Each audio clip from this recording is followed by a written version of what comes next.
Ladies and gentlemen, dear colleagues, thank you very much for inviting me to this conference. And in my lecture, I would like to present some reflections on the question of how voice and sound recording have influenced each other since 1900.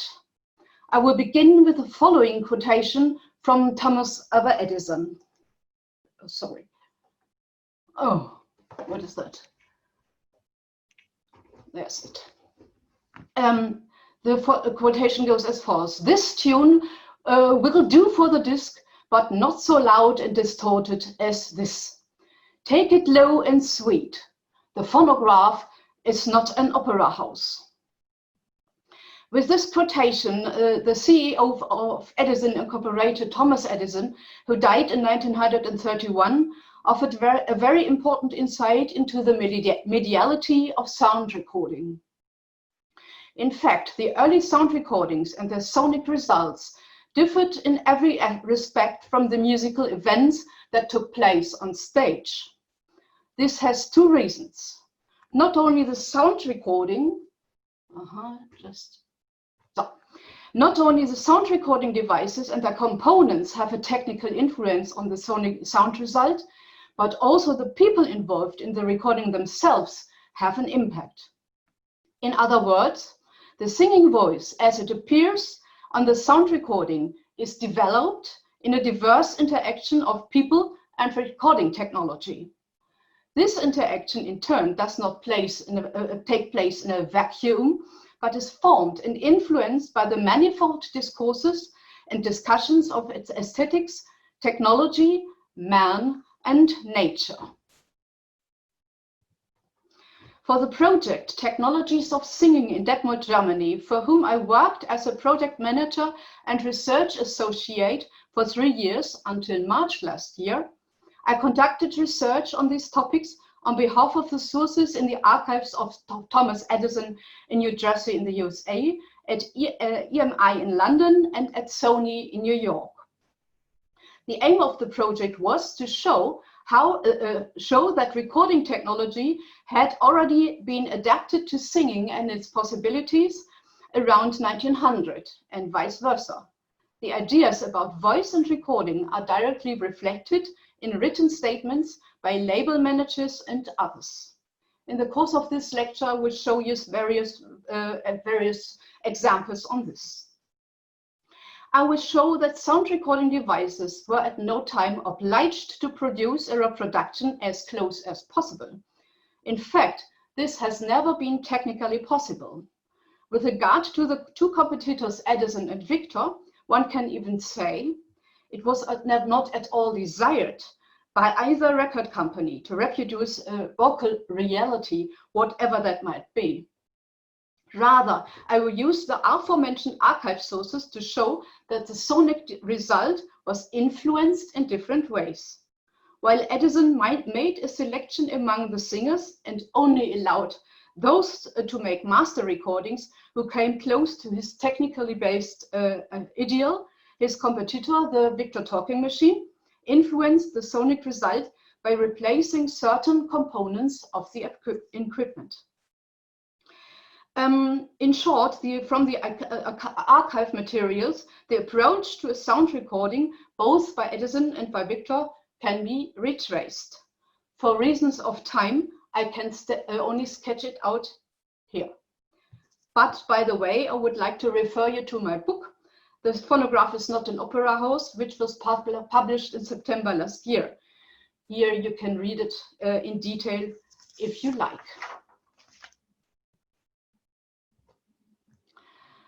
As can be understood from various statements from Edison, the production of the beautiful voice was company policy. The Edison General File from 1912 is particularly meaningful. Among other things, it lays down a policy with regard to the dealing with artists and to the singing voice. In Edison's handwriting, the following is noted there. "We care nothing for the reputation of the artist, singer, or instrumentalist, except in a few rare instances where a person has established a unique and isolated position. All that we desire is that the voice shall be as perfect as possible, free of conspicuous tremolo, clear and without ragged sustained notes. In order to achieve the company's goal, that is to bring to bring the most perfect sound recording possible onto the market, Edison had test recordings made with singers in question. He and his colleagues made detailed notes about these test recordings, the so-called voice trials, which are still preserved in the archive today. Anyone who met his selection criteria was allowed to make master recordings, and anyone who did not meet his criteria was rejected. A particularly important criterion for Edison was the tremolo of the singing voice. There's almost no entry in the voice trials in which the term tremolo is not mentioned. By the way, Edison made no distinction between vibrato and tremolo. This was probably the case because there was a great deal of disagreement on this topic in the encyclopedias and textbooks of his time. Edison therefore could only rely on his listening experience on this subject. A too strong tremolo was the main reason for him to exclude a singer from further tests. The following excerpts from the voice trials are telling. About the soprano Nina Falkner-Hornig, the voice trials say, big volume changes, big awful tremolo, not wanted. Following to this, the artist had obviously fallen out of the pool of possible singers. In any case, I could not find any recordings of her. The rating of the Finnish tenor Juho Koskilo was significantly better. About his recordings of the Finnish folk song, the voice trials say, he has a good voice, only slight tremolo. It's not good on upper register, but fine on lower. We should use this man. Koskilo then made a series of sound recordings. The recording discussed here is still available on the internet today because it offers interesting insights to Edison's evaluation criteria. We will listen to it for a few seconds.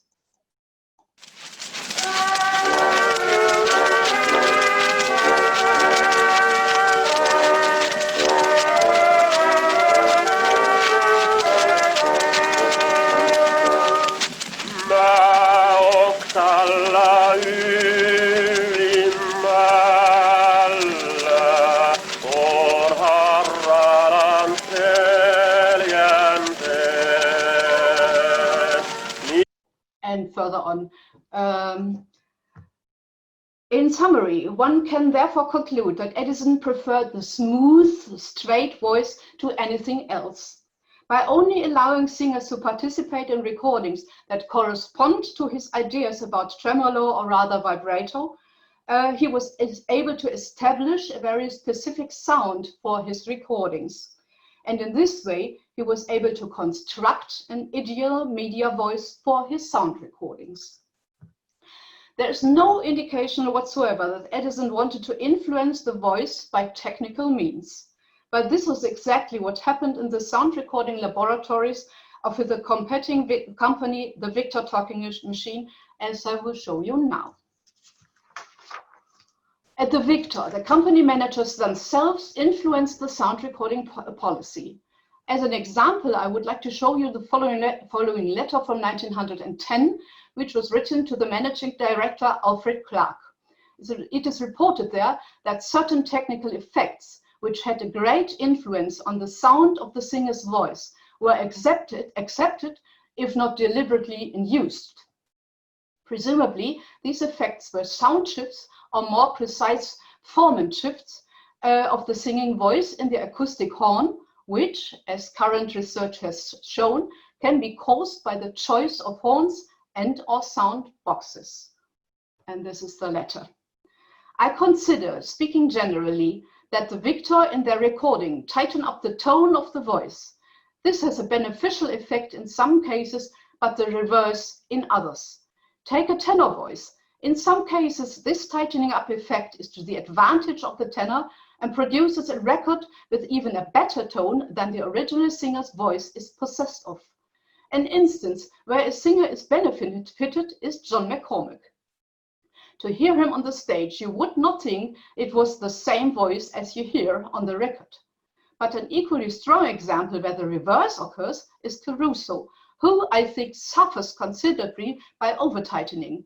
His is a voice that does not require it, and in many of his records you get an inartistic metallic ring and a tightness of tone which are not Caruso's, and in which, in my opinion, undoubtedly hurt his records. To come, however, to baritone and bass voices, I think here we score heavily because the Victor company, which with that same tightening process, convert a bass into nearly a baritone and a baritone into a would-be tenor. To illustrate this, take the recent Samako records. There we have got the artist absolutely. Obviously, it's not at all a question for the correspondence that and how one can influence the phonetic result. By tightening up, that is presumably through the targeted use of funnels and sound boxes, the sound of a singer's voice could be changed in such a way that it sounded completely different on the record than on stage, or even that it was hardly recognizable on the record, as in John McCormack's case, compared to the stage voice. In particular, I would like to emphasize that Victor deliberately created this effect when recording their singers, because it was believed that one could score with this. We score heavily is what the text says. Whether this effect was positive or negative was obviously a matter of taste, or rather a question of the recording philosophy. The author of the letter finds that in the case of John McCormack, the effect described is to the singer's advantage. To hear him on the stage, you would not think it was the same voice as you hear on the record, is what the text says. Enrico Caruso's voice, on the other hand, was changed to his disadvantage. The writer therefore opposes such measures, since they produce an inartistic metallic ring and a tightness of tone which are not Caruso's. Mario Samako's voice, however, only becomes itself through the technical influence. Take the recent Samako records. There we have got the artist absolutely, the letter says. In accordance with this recording philosophy, the recording managers, today we would call them sound engineers, they were entrusted with the task of working on the sound of a voice by specifically trying different technical equipment. Due to time constraints, I've only brought you a small example of this, which comes from the Sonic Archive in New York. In this archive, which I was able to visit in May 2017, numerous recording diaries are kept. These diaries do not only list the recorded work, the artist and the date, but also exactly which technical equipment was used for the recording. Even though the equipment is only listed with abbreviations, the recordings show that various attempts were made with different technical equipment. From my example, you can see that Enrico Caruso recorded an aria from Giuseppe Verdi's Aida on 29th March,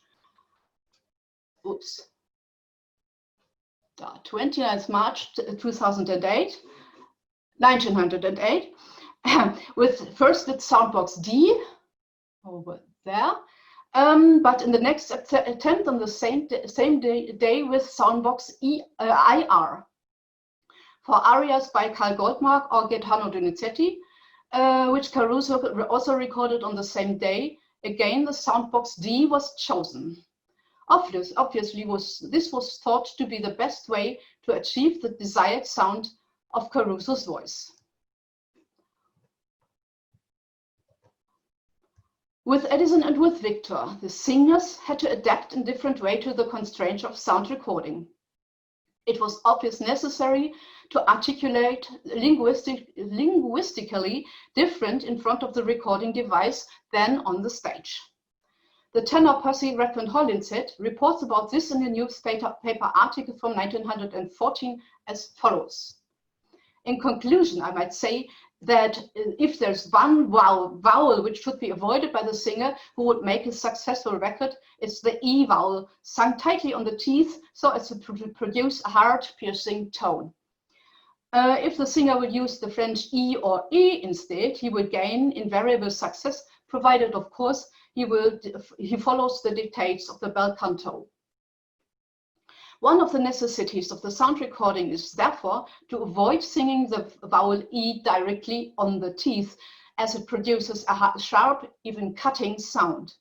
Instead, Hollingshead advises the French pronunciation of the vowel mentioned, and at the same time reminds the singer that he has always to follow the dictates of the bel canto. Nevertheless, one can certainly conclude from this statement that the singer had to change in certain ways if he wanted to be successful in front of the sound of the recording device. In addition, the artist also had to worry about the lack of their stage presence. Percy Hollingshead writes that this stage presence in front of the sound recorder is simply not there.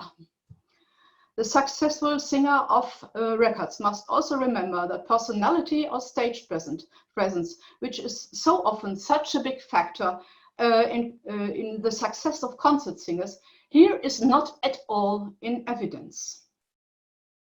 But for many singers, artists, this was quite a burden, not a relief. The baritone Thomas Chalmers, for example, who made numerous recordings in the studios of Thomas Alva Edison, reports about the stage fright before the recording horn as follows. There is something about the recording room with the devouring horns that face the singer, and the feelings that the sins of commissions and omissions are never to be forgiven nor even forgotten. This is more demoralizing than the ordinary stage fright of the theater. So, what a type of acoustic document is a sound recording? It can certainly be said, even on the basis of the few quotations above, that the sound recording in no way reflects the truth of a sonic event. This comes clear already by the testimonies of the singers as they had to adapt in various ways to the realities of the sound recording, and therefore clearly distinguished in their artistic activities between stage and recording studio. Sound recordings are therefore by no means simply documents of singing. Above all, they are sources for an aesthetic shaped by the conditions of the medium, which in turn had consequences for the musical practice. My summary of considerations is the following. Manpower, nature, and technology meet each other in a very special way in sound recording. With sound recording technology as such, the singing voice not only becomes available per se, but can be also accessed through technology. The singer's voice with his ego and his corporeality emerges on the record as a virtual body, but not as the original, but as a changed object. What is considered as a natural voice, its authenticity and truth, can thus be renegotiated and redesigned, and even optimized. By transferring the voice and the interpretation to the record in a real and a metaphorical sense, it's even possible to say that a second body is present in the recording, in which experiential knowledge is inscribed. Thus, the recording is not only an external ear, but can be described as a virtual object. This gives the singer the opportunity to deal objectively with his voice and his body. By making self-control possible in this way, the recording became connectable to discourses of the time, for example, about the natural body and the natural sound. I hope I was able to show with my remarks that archival research can shed light on those interactions typical for early sound recording. By concentrating on the mediality of the recording, documents can be interpreted as sources of an aesthetic that has been shaped by its medial conditions and that is inextricably linked with the vocal practice and the history of the body. Thank you very much for your attention.